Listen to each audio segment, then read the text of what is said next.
Les amis, bonjour. Dans cette vidéo, on va voir ensemble quelles sont les bonnes pratiques en termes d'hygiène à respecter, à faire pour éviter d'avoir le zizi qui tombe. Tout simplement les amis, donc je réagis à un commentaire qui m'a fait rire, qui m'a dit est-ce que tu pourrais parler un peu de l'hygiène, des recommandations et tout. Donc c'est ce qu'on va voir dans cette vidéo. Et en bonus de ça les gars, je vais vous raconter une anecdote assez drôle qu'un pote m'a expliqué il n'y a pas si longtemps que ça. Donc ça, on va bien rigoler et on va voir un petit peu comment faire pour se sentir mieux et être plus safe. Ok. Juste avant ça, petit tour d'écran, je vérifie que ça filme et on en profite pour voir ce petit pélican, ce jeune péligole. Je vais dézoomer 0,7 ou en 0,7, ouais, ça devrait passer. Vraiment stylé, hein. Putain, il bouge pas, on va aller le voir. Donc les amis, est-ce que je commence par l'anecdote ou est-ce que je commence par les bonnes pratiques?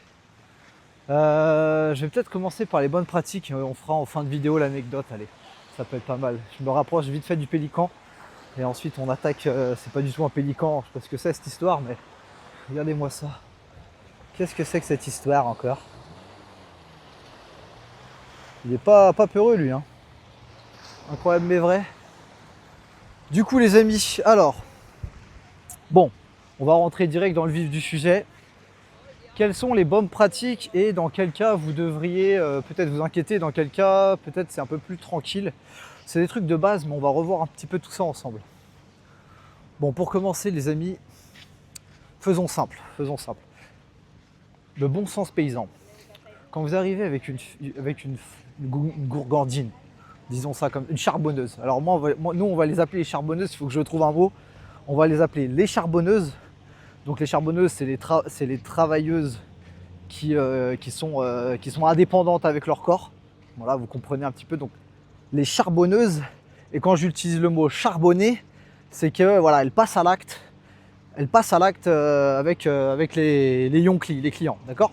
Comme ça, on a le vocabulaire. Bon, quand vous êtes avec une charbonneuse, d'accord? Peu importe d'où elle vient, de quel endroit, de quelle barre, peu importe. Déjà, il faut voir comment elle se comporte, d'accord? Si elle vous saute dessus et en gros, elle vous fait comprendre, vas-y, éclate-moi sans filet, d'accord? On va appeler ça sans filet. C'est pas grave, on verra plus tard, etc. Si vous voyez que vraiment elle en a rien à foutre que vous mettez un filet et que vous protégez, c'est déjà un red flag. Très clairement, je vous le dis, c'est pas bon. C'est qu'en gros, elle fait ça avec tout le monde. Donc vous doutez bien que vous n'avez pas envie de mettre votre pinceau là-dedans, de tremper votre pinceau parce que c'est un nid à bactéries là-bas dedans. Donc très clairement, je vous déconseille. C'est évident, hein, mais on repasse par le bon sens paysan pour commencer cette vidéo.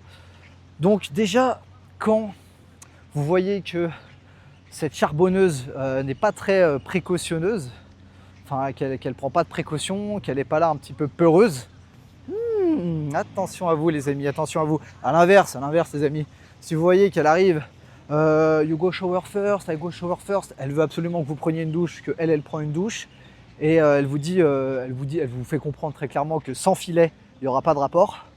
Elle vous dit non mais moi c'est que avec du filet, sinon il n'y a pas de rapport. Là déjà, sur le coup vous dites putain ça fait chier machin, putain elle est quand même stricte et tout. Mais en fait c'est beaucoup mieux. C'est qu'elle est vraiment carrée, elle fait ça de manière professionnelle, de manière clean.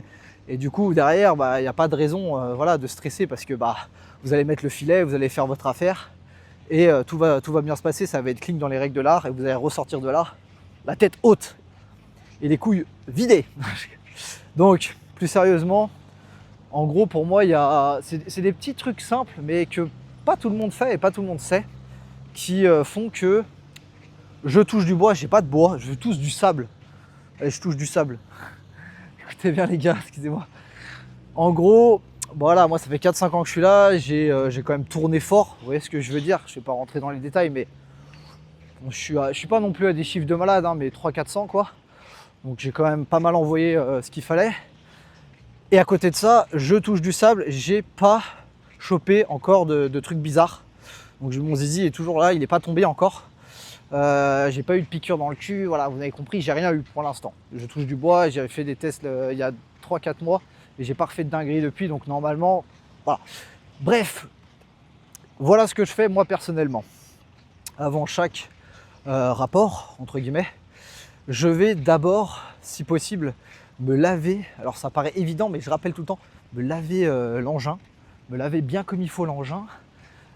Ensuite, quand je me fais astiquer, enfin bien pomper l'engin, même chose les amis. Alors c'est bête ce que je vais dire, mais j'évite de faire du trop extrême, trop du hard, parce que bah voilà, on augmente les risques de coupure avec les dents, les ci, les là, je vais pas rentrer dans les détails, mais j'essaye de rester un peu soft sur ces trucs-là. C'est voilà, c'est ma façon de faire, et puis je me sens plus safe comme ça. Donc j'aime bien quand c'est plutôt soft plutôt que hardcore, vous voyez ce que je veux dire? Ça évite de trop aller au fond, de faire ci, de faire là. Ensuite, évidemment, les rapports, évidemment, je précise, protégés, hein, attention.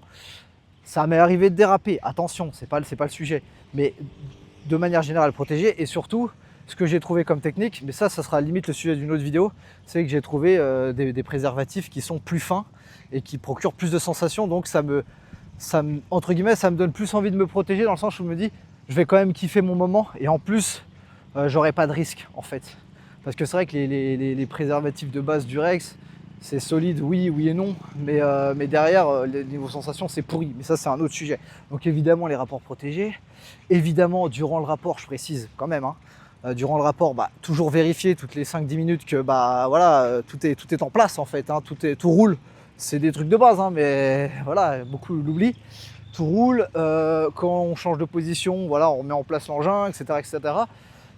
Une fois que c'est fini, une fois qu'on a fini de faire ça, une fois qu'on a bien charbonné la charbonneuse, d'accord, on file tout de suite, pas après, tout de suite à la douche, et on enlève le filet très délicatement, de façon à pas être en contact avec son engin, d'accord.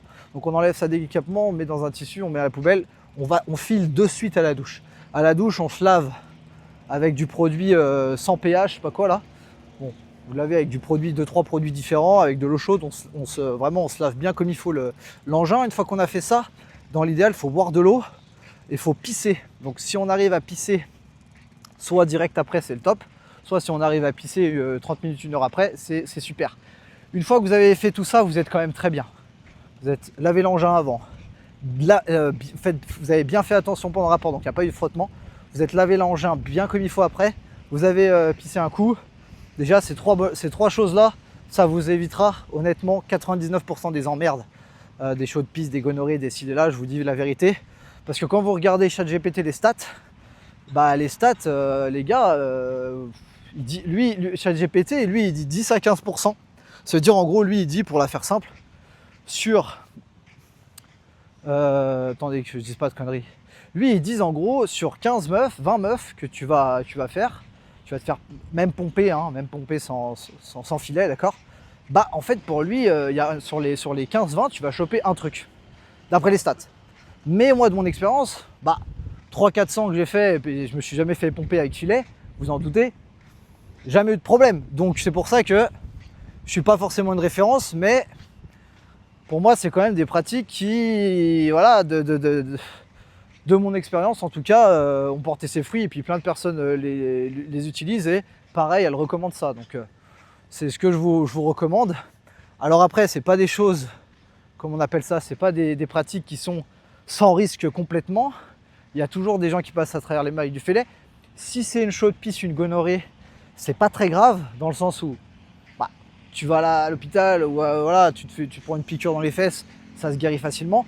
Donc ce genre de truc, faut pas non plus trop paniquer. Trop paniquer, c'est une bactérie, ça s'enlève, ça soigne. Après, il y a d'autres choses qui sont plus graves aussi. Mais ça, c'est quand même plus rare, et si vous faites les choses correctement, c'est quand même beaucoup moins probable aussi, les amis, d'accord? Bon, une fois qu'on a dit ça, on sait que on fait les choses bien, on se protège, on vérifie, on se lave, on fait ci, on fait là. Ça, c'est cool. Il y en a plein qui le savent, il y en a plein qui ne savaient pas tout, voilà, qui ont besoin d'une vidéo complémentaire, conseil d'hygiène. Après, il peut y avoir d'autres conseils d'hygiène aussi, hein. La fille, il faut qu'elle se lave, faut pas qu'elle soit crade aussi dans l'idéal, hein, ça c'est évident.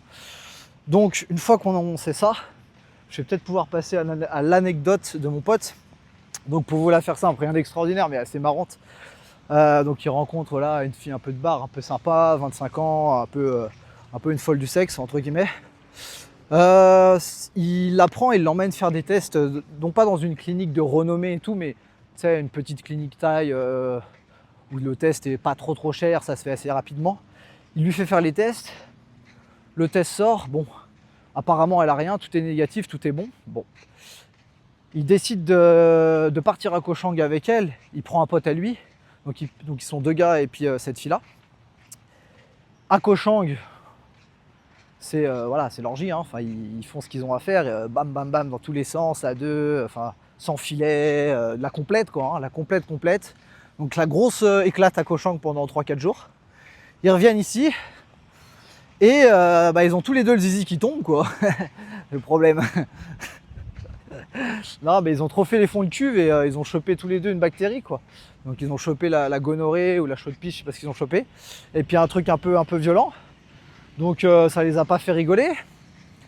Et voilà, donc mauvais, enfin derrière ils faisaient moins les fiers quoi. Et puis donc il lui envoie un message à cette fille, il lui dit bah on a chopé un truc, à mon avis t'as un truc et tout. Et puis elle, très clairement, elle leur fait comprendre qu'elle s'en fout quoi. Elle leur dit ouais bah, moi j'irai pas me faire tester. Enfin c'est même elle qui, enfin pour vous donner un ordre d'idée, hein, pour vous capter le délire, c'était elle qui les suppliait carrément de la charbonner sans filet. Hein. On était sur ces niveaux-là de pratique. Donc, et il y en a pas mal comme ça, hein, en mode vraiment comme dans les films, hein, on veut vraiment charbonner. Donc voilà, le but, c'est pas de promouvoir ça, machin, etc. C'est d'expliquer une petite anecdote. Je rappelle toujours. Maintenant, voilà, j'espère que cette vidéo vous aura plu. J'espère que voilà, il fait pas très beau, mais que ces informations peuvent aider certains. Il n'y a rien d'exceptionnel, mais c'est une petite vidéo sympa comme ça. Et puis on se dit à la prochaine les gars. Ciao.